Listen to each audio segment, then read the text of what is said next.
Hello and welcome to Hot and Heavy, the Elaine podcast. I'm your host, Shivani Desai. Today I'll be talking about Season 5, Episode 17, The Wife. Hello everyone. I hope everyone's doing well out there. I'm doing well. I've gotten a lot more followers recently because of my recent TikTok venture. So if you are new to the show, welcome. I'm so excited you're listening. And to give you some background in case you haven't gone back and listened to old episodes, this, of course, is an Elaine podcast. I focus on all of the Elaine storylines of every episode. And I also make a point to highlight all the female talent on Seinfeld. Now, it's because, it's a very male-dominated show. It's mostly men who are in the principal cast. And Elaine breaks through. JLD breaks through with that performance. So, and a little background about myself. She is one of my biggest comedic influences, and I absolutely love her. And that's why I decided to dedicate an entire podcast to her.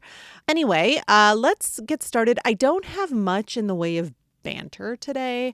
I'm a little pressed for time. It's a little bit of a busy day, so I need to get this going, guys. So let's just get into the episode. The synopsis for The Wife is as follows.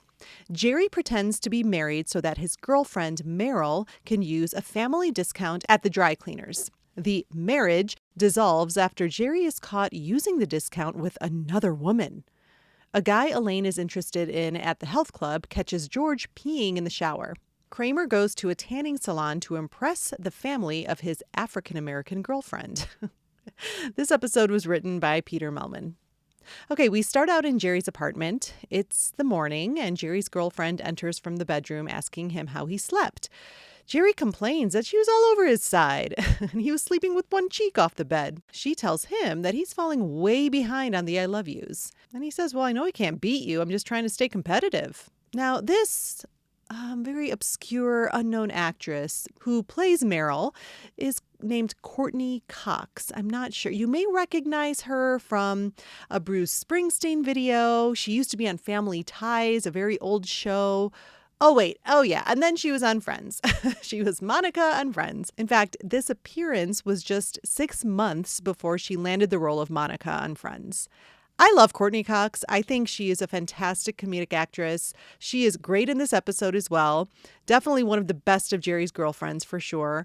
She's so charming. She's funny. Courtney Cox is one of my favorites. I mean, it's this weird thing, and I don't know if some of you fans out there of Seinfeld maybe agree with this or have seen it on social media or something, but there's like this weird, like, if you like Friends, you can't like Seinfeld, and if you like Seinfeld, you can't like Friends. It's like this weird kind of rivalry, like which one was the better show, and it's like, why is this necessary? Why can't we like both? Seinfeld scratched a different itch than Friends scratched for me. I was itchy as a child. I don't know what to tell you. And so, I don't know. I always think the rivalry is so stupid.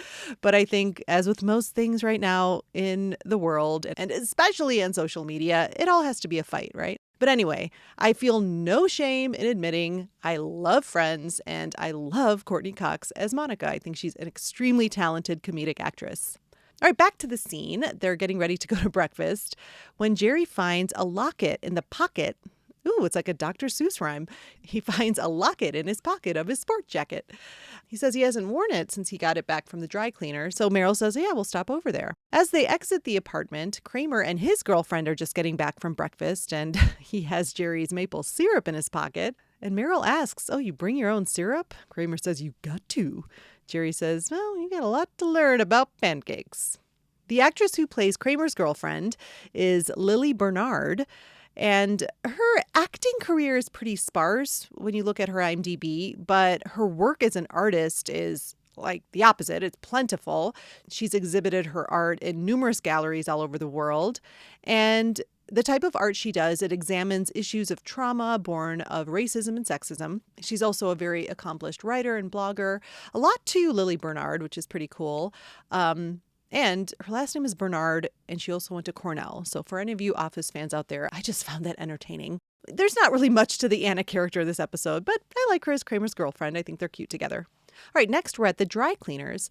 The dry cleaner is looking at the locket and says that it's his and that he's been looking all over for it. It's all he has left of his wife who passed away. The clasp was broken, so he says it must have fell off while he was handling all the clothes.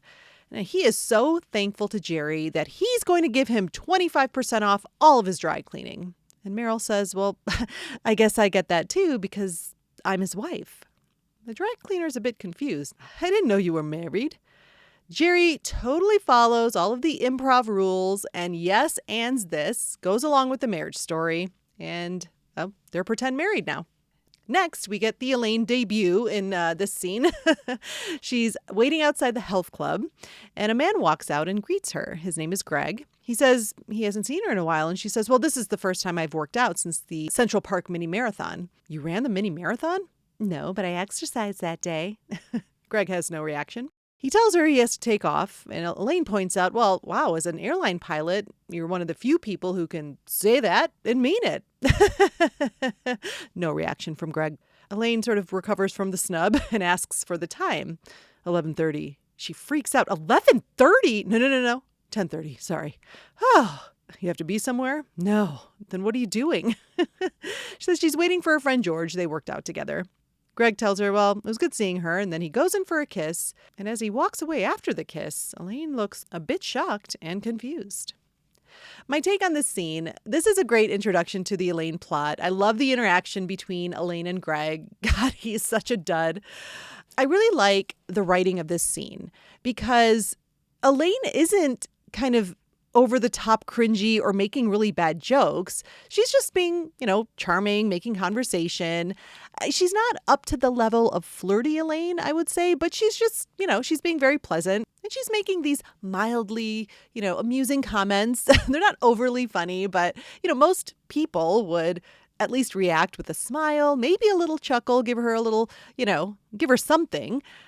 But Greg doesn't, which makes his sort of non-reactions that much more glaring that he's the issue and not Elaine. So I really appreciate that type of writing. It wasn't like Elaine was being very, like I said, cringy or anything like, ooh, Elaine, stop. It's like, no, she's being normal and he's just a total dud and a jerk. This scene is short and sweet, but we learn a lot in it. We learn who Greg is. He gets introduced as well. And the sort of mystery at the end when she kind of turns around, we know something's up. And okay, just a question for you guys out there. Are there any super casual friends that you greet with a peck on the lips? I mean, I've never had that situation. I mean, some really good friends. Yeah, that was something that I know I've done before with really close friends. But I mean, clearly Greg is someone she doesn't see very often and it's only at the health club. He's not very friendly with her, but yet they peck on the lips as as they're greeting. I think that's a little bit of a stretch. After I just complimented the writing, I'm like, that's not realistic. But you know what? I got to call it out. All right, next we are at Monk's. Meryl is hesitating to ask Jerry for can I... Oh, you want the syrup. So I feel like, and they didn't mention this in the extras, but I feel like maybe there was a deleted scene or something where Meryl was like, we can't bring this, or you shouldn't bring your own syrup because it's very sort of like, oh, you want the syrup now. So I don't know. This out of context is a little bit confusing, but whatever, just go with it. The waitress comes by. Jerry asks for more coffee for his wife, and Meryl orders the check for her husband. They're clearly having fun with this. The actress who plays the waitress is Susan Siegel. She's appeared on Ellen, Murphy Brown, and Curb Your Enthusiasm. I like her. She has good energy. Back to the scene, Jerry toasts to his beautiful wife, and Meryl says, aw, to my adoring husband. Adoring? What about handsome? Yeah, I like adoring. Sure, adoring's good for you. What does it do for me? I love that exchange. Then the manager approaches the table. He's spotted the syrup that they're using, and he's not happy about it. It's outside syrup that they brought, and it's not allowed. And if he catches them again, he will confiscate it. Jerry blames Meryl. Well, I told my wife not to bring it. All right, next we're at Jerry's apartment. Kramer's trying to get in on this 25% discount, but Jerry points out it's only for Meryl because she's my wife. Elaine buzzes and Jerry lets her up. Jerry tells Kramer that he's really enjoying this marriage thing. It's wonderful. Plus, he loves saying my wife. It's an amazing way to begin a sentence. Kramer tries it. My wife has an inner ear infection. I like that. Kramer asks Jerry to take his quilt into the dry cleaners for the discount. And Jerry's like, well, come on, I can't start doing this now. And he's like, come on, just this once. It's expensive. Elaine enters and Kramer stops and asks her if neither of them are married in 10 years, they get hitched. Elaine says, let's make it 50. All right, we're engaged. And Kramer exits. Elaine starts telling the story about the flyboy at the health club. Jerry asks where George is, and she's like, I waited for him. He didn't show up. Anyway, tells Jerry how Greg gave her an open lip kiss and that they've always sort of pecked. Weird. But this time it was a totally different dynamic. And she describes it in detail. His top lip landed flush on her top lip, but his bottom lip landed well below her rib. And there was definite moisture. Elaine thinks, this could be a definite signal. Maybe he wants to change our relationship. Someone buzzes. Elaine goes to the intercom. It's George. Hey, what happened to you? She asks. Nothing. It's a little problem. Yeah, well, what was it? I was waiting. George says, can I come upstairs, please? She presses the button to let him up. And Elaine says to Jerry, maybe Greg wants to ask her out. Jerry's not sure why she's interested. He's a jerk. Because he doesn't pay any attention to me and he ignores me. Yes, so I respect that. George enters slowly. Elaine asks what happened. George tells them how he was showering in the locker room and he had to go. So here we go. Anyway, he peed in the shower. He thinks the guy in the shower opposite saw him, gave him a dirty look. Elaine has to clarify. You went in the shower. Yes, so what? I'm not the only one. In the background, Kramer enters with his quilt. Elaine asks Jerry if he goes in the shower. No, never. It's a moot point for Kramer because he takes baths. And George defends himself. What was he supposed to do? Stop his shower, go all the way to the other end, and then come back? Elaine then asks, have you ever heard of holding it in? No, George says that's going to be very damaging to the kidneys. How do you know? Medical journals. Jerry asks, do the medical journals mention anything about standing in a pool of someone else's urine? Another great line. My take on this scene, when Elaine arrives and has that moment with Kramer, I think it's adorable. It comes out of nowhere. There's no discussion about, having a deal with a friend or anything. I just love that it comes out of nowhere when Elaine enters and Kramer's like, hey, I have this idea. And I love that Elaine deflects it without being sort of horrified by it, which I think we all know she probably is horrified by the idea of marrying Kramer. So I think she handles that so well. And I also love how happy it makes Kramer. He's like, we're engaged. It's so cute. I just think it's adorable. The relaying of the open lip kiss story is so classic Seinfeld. I love that description, the whole lip placement, what she says there, the definite moisture. It's just done in such an entertaining way. Another great moment is that first moment between Elaine and George through the intercom. I love how she's trying to get the information from him through that.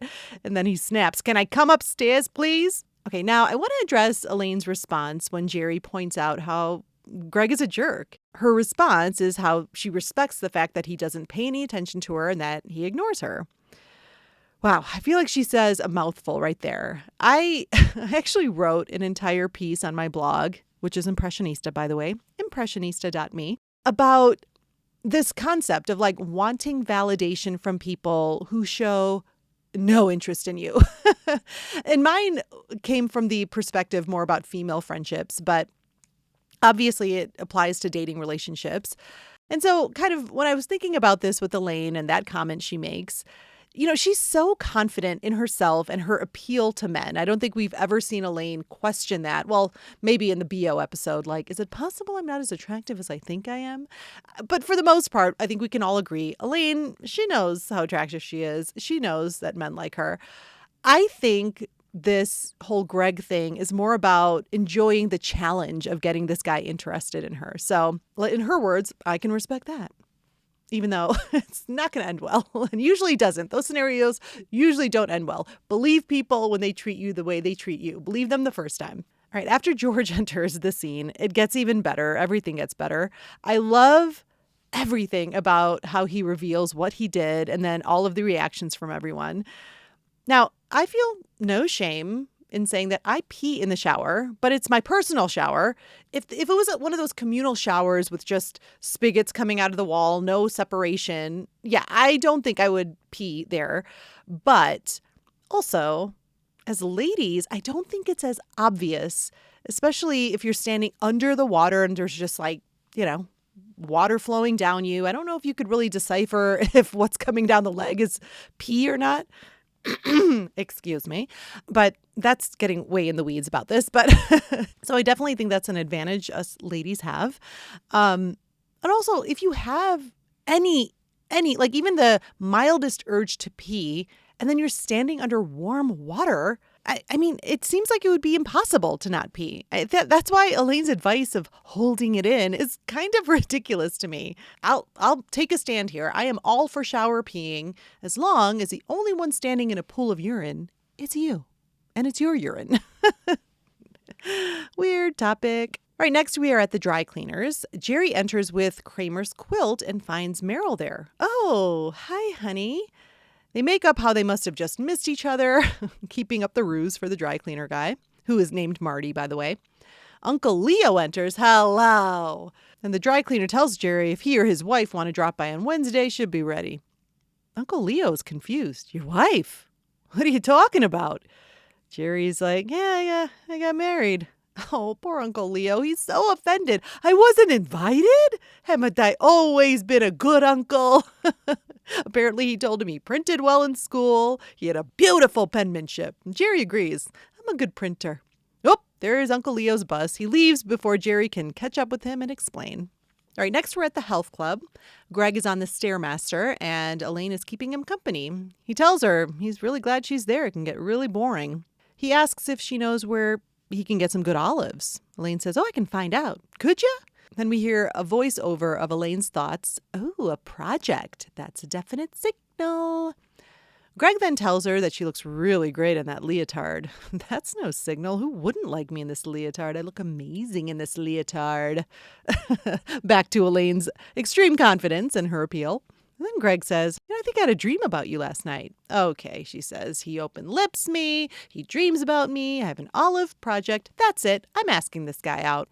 As Elaine starts to ask him out, Greg asks for a sip of her water. She hands the bottle to him, and then he wipes down the mouth spout before taking a sip. Uh-oh. Elaine is a bit horrified to see him do that. After his sip, he asks, what were you saying? Oh, nothing, forget about it. Elaine's changed her mind now. George walks by and Greg points him out to Elaine and says he saw him peeing in the shower. He's thinking about turning him in. And then we see George get his foot caught in the Stairmaster.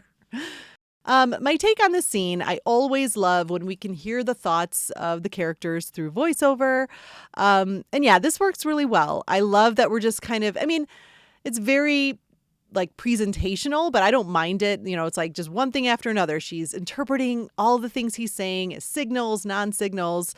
But yeah, I think it just the look on her face when he's wiping the water bottle and that quick turn of like, no, never mind. It was nothing. She's not going to ask him out.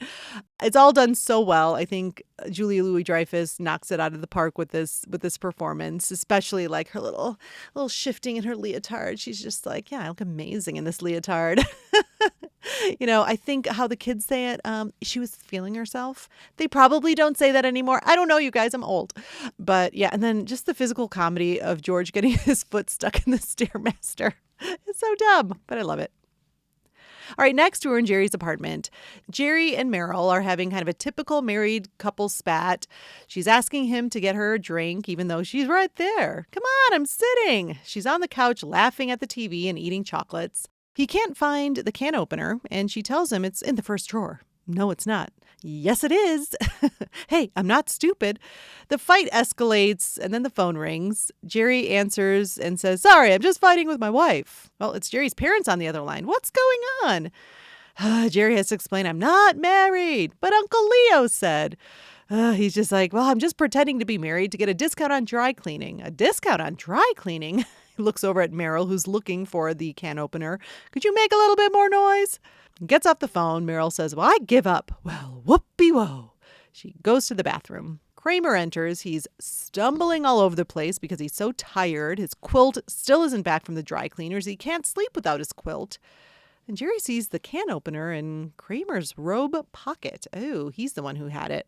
And then there's a short scene where we see Meryl and Jerry in bed later in the day, and they apologize to each other about the can opener stuff. They both say, "I love you," and kiss each other and turn away and go to sleep. All right, next we're in Jerry's apartment again.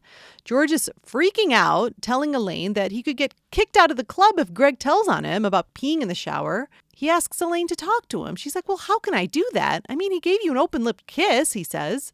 "Yes, but then he wiped his hand on the top of the bottle when I offered him water." And George says, "Well, that doesn't mean anything." Ugh. Elaine's like, "Are you kidding? If he were interested in me, he would crave my germs." Jerry agrees. Bottle wipe is big. What about the open lip kiss? Bottle wipe supersedes it. George is like, yes, you're right. But you still know him. Can you just talk to him? But George, if I ask him now, I will have no chance of going out with him. George asks, why? And even Jerry's kind of perked up like, yeah, what's going on there? I don't know. Aha. Could it be that you don't want him to know you have a friend who pees in the shower? That's exactly what it is. The fight's getting more and more intense. Why couldn't you have just waited? Well, I saw a drain. What's the difference? Since when is a drain a toilet? It's all pipes. What's the difference? Different pipes go to different places. You gotta mix them up. I'll call a plumber right now. Jerry's had enough. Can we stop with all the pee pipe stuff? Fine, Elaine says. I'll talk to him. Kramer comes in, tells Jerry, you have to go get my quilt. It's got to be ready by now. Jerry is so irritated. Fine. This is the last time I'm doing it. Kramer's like, I'm so tired. I've always loved that delivery. Elaine tells Kramer, you don't look so good. Yeah, you look pale. Oh, man. He's supposed to meet Anna's parents today. The phone rings and it's Meryl, and she just starts in on Jerry. Okay, I'm sorry. I'll tell him. Elaine and George give each other a look, poor guy, and they exit. My take on this scene, I mean, is there anything better than a George and Elaine fight? And it's so great. I mean, I see both of their points of view, and they're both ridiculous, but I love that. And how they just get into the pee pipe stuff. What's funnier than pee pipe stuff? I don't know. I mean, I think this is one of the funniest scenes, and especially one of the funniest interactions between Elaine and George. I absolutely love it. No complaints at all. And I also love just how dejected Jerry is in the background. He's like not really engaged in any of this conversation. And then just the topper is Kramer coming in and nagging him about this quilt. I mean, I don't know. I don't think we see Jerry in this state very much. So it was kind of a treat to see him that way. All right, next we are at the dry cleaner. Marty tells Jerry the quilt isn't ready yet, and Kramer busts it. Not ready? Marty's annoyed. Well, who the hell are you? Jerry tries to explain it really fast. He's like a big brother. He gets upset if things don't go right. And then maybe tomorrow. Oh, maybe. Kramer has to leave. He's going to the tanning salon. Jerry's like, I can't believe you do that. You know that's bad for you. But that's how Kramer maintains his glow. Jerry's on his way out when a beautiful woman walks in. She asks Marty how much it would cost to clean the clothes she has. He says $13. 13? Well, I can't afford that. She turns around and sees Jerry goofily smiling at her. The actress who plays the French woman is Rebecca Glenn. Besides this appearance, she doesn't have much on her resume, and she's not French. They actually dubbed a voiceover actress to give this character the French accent because it was decided after filming that she should be French. Yeah, I like this actress. I think she does a good job with all the comedically dramatic moments. I like how they make it a little bit over the top. It's kind of weird about the voice. I mean, as an actress, how would you feel watching yourself and then hearing another woman's voice coming out of your mouth? I kind of think that wouldn't feel great, but, their decision, I suppose. All right, next we're at the health club. Greg is on the leg machine when Elaine comes up to him, says he'll be off in a minute. He's finally done and says it's all yours. The bench on the machine is all sweaty, and Elaine is delighted. George comes up and asks what happened. Did he bring it up? Never mind that, Elaine says. Look at the signal I just got. She says he knew I was going to use the machine next, and he didn't wipe his sweat off. That's a gesture of intimacy. George is excited for another reason. He says, that's actually a club violation, and now he's got him, and tells Elaine that you're my witness. No. Elaine explains, no. He knew what he was doing. It was a signal. A guy leaves a puddle of sweat, that's a signal? George wants her to tell Greg if he's thinking about turning him in, George has the goods on him. Elaine refuses. No, I won't be a party to this. You would allow me to get suspended for shower urination. Fine. Elaine agrees, but that he's putting her in a very difficult position. My take on this scene, I mean, again, we're getting an Elaine and George scene. I can watch those all day long, so I adore this scene. This scenario presents the perfect amount of uncertainty where us and the audience, we're not even sure what's happening. Why didn't Greg wipe down the machine for Elaine? Was it as innocent as him forgetting, or maybe he really did mean to leave a gesture of intimacy?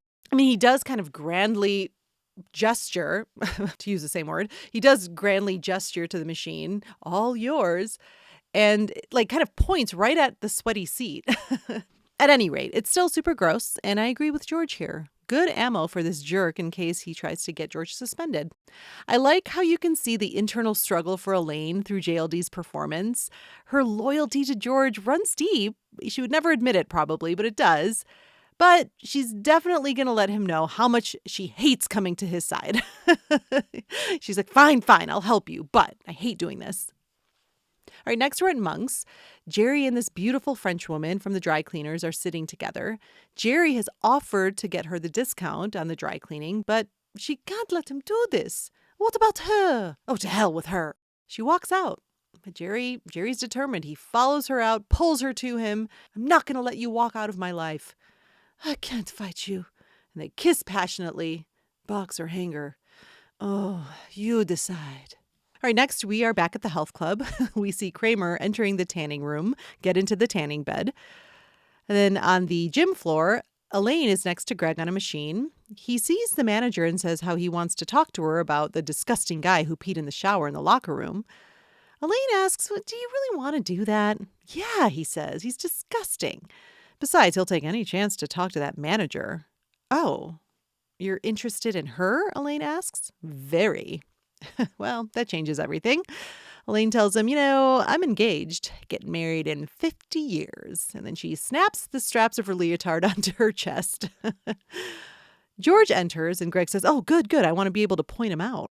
Elaine stops him when he's on the way to talk to the manager and says, correct me if I'm wrong, but isn't it against club policy to not wipe down a machine after using it? Oh, he says, I get it. You're friends with the urinator, aren't you? Yeah, well, at least he had a drain. And then we cut to Kramer fast asleep in the tanning bed.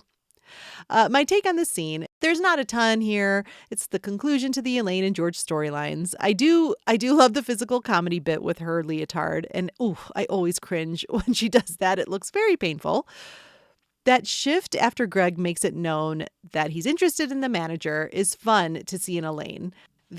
At least he had a drain comment from Elaine is a great callback to their fight where even she questioned him since when is a drain a toilet? It's Elaine's last scene in the episode, but it's a fun one. So really quick to go over the last few scenes. We're in the dry cleaners. Marty's giving Meryl her clothes back, and then she sees that lingerie from the French woman, says, this isn't mine. Oh, yes, it is. Your husband brought it in himself. Really? Well, Meryl storms out. She knows what's up. Then we're at Anna's parents' house. There's a knock at the door. Anna's excited. It's him. She opens the door and finds an extremely tan Kramer, and Anna looks at him horrified. Next, we're at Jerry's apartment. Meryl throws the lingerie at Jerry. You son of a bitch. Who is she? It doesn't matter. I want a divorce. And Meryl apologizes. I pushed this whole thing on you, and he apologizes too. She says goodbye and then returns his maple syrup. No, I want you to have it. We'll always have pancakes. Then there's a tag at the end of the episode. The grandfather is furious. He says, I thought you said you were bringing a white boy home. He says, I don't see a white boy. I see a damn fool. All right, I'm going to take a quick break, and I will see you on the other side. A card. Yawn. A box of chocolates. Nah. A bouquet of roses. Boring. Are you tired of giving your partner such basic Valentine's Day gifts? Then you need Sweetie Secretions, personalized romantic gifts unlike anything you've given before.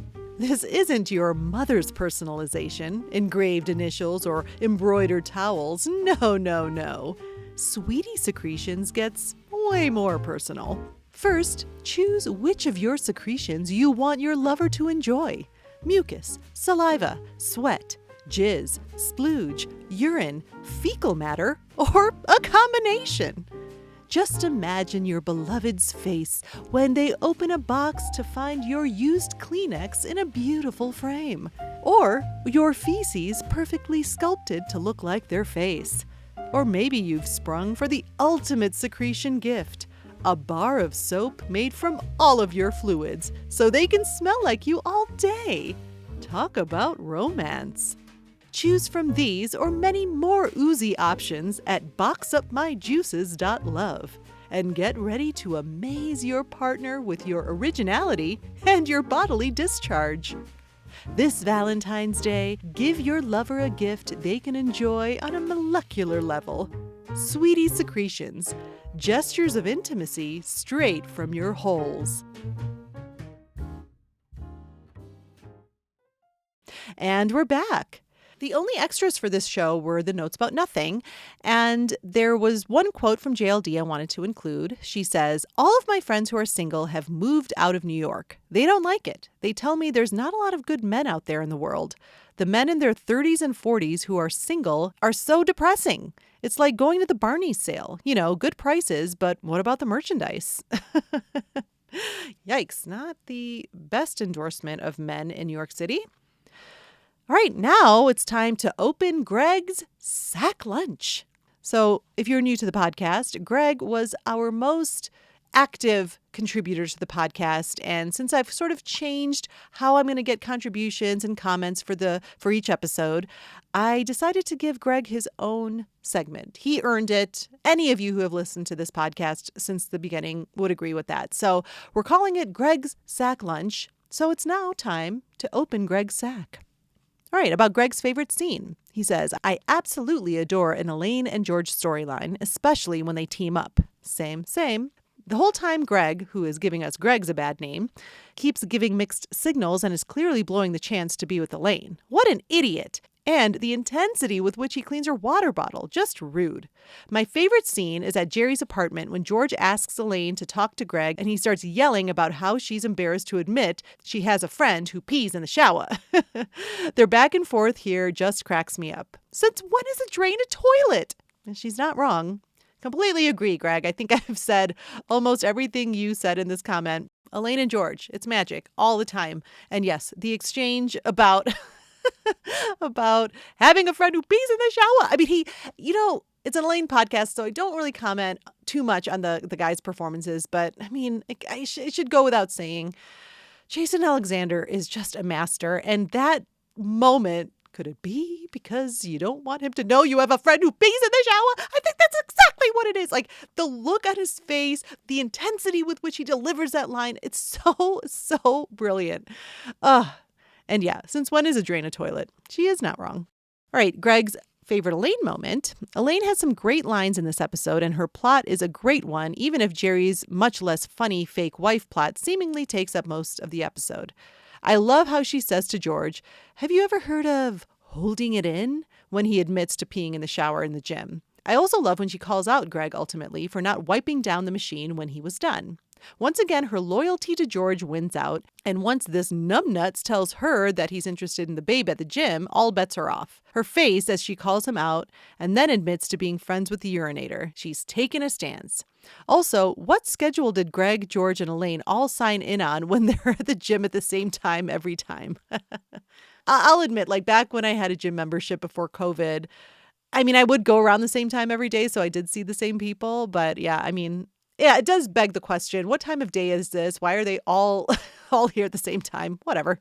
These are the things we're not supposed to ask, I suppose. Yes, like I said before, the loyalty to George runs deep, begrudgingly deep, I think would be the way maybe Elaine would describe it. So yeah, when they team up, it's fantastic. Yeah, this is just such a great plot for Elaine.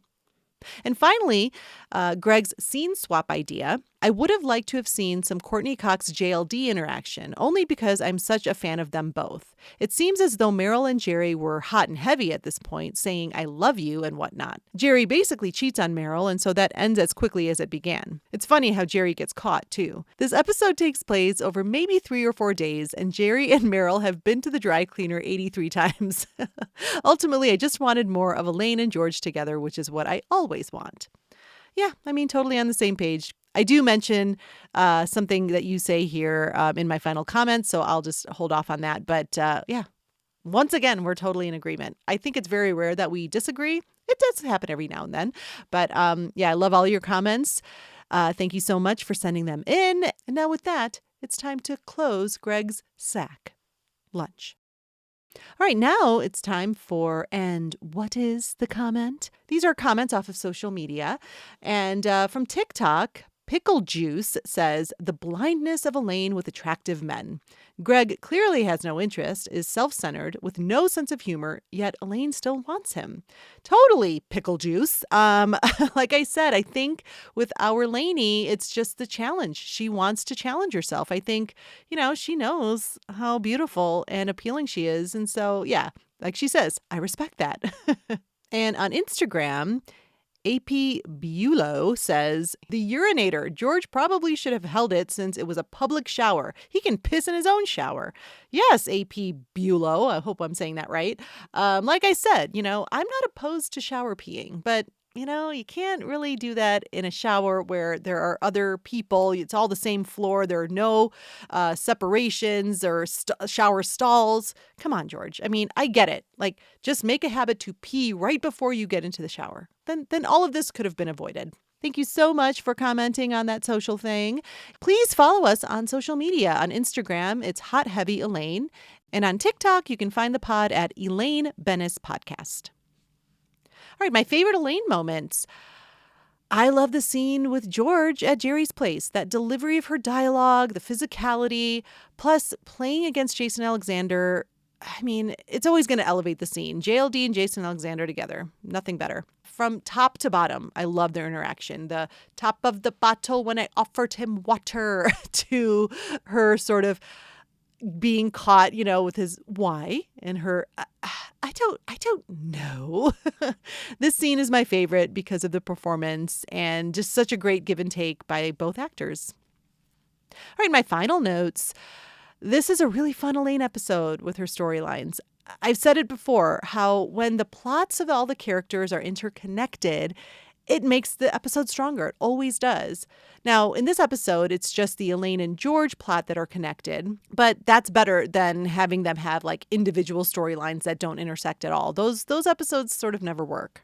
While Elaine's storylines are fun, I do wish, I'm echoing Greg now, and for those of you who don't know, I don't read Greg's comments prior to making my notes, even prior to recording the podcast, because I just want them to be fresh. So this is me saying this independent of Greg's comments. I wish we got to see Elaine, not only Elaine and Meryl interact, but I do wish we got Elaine's opinion on Jerry playing marriage with Meryl. I would have taken out some of the dry cleaner scenes, like Greg says, they were there like 83 times. Don't think we needed to be at the dry cleaner that often.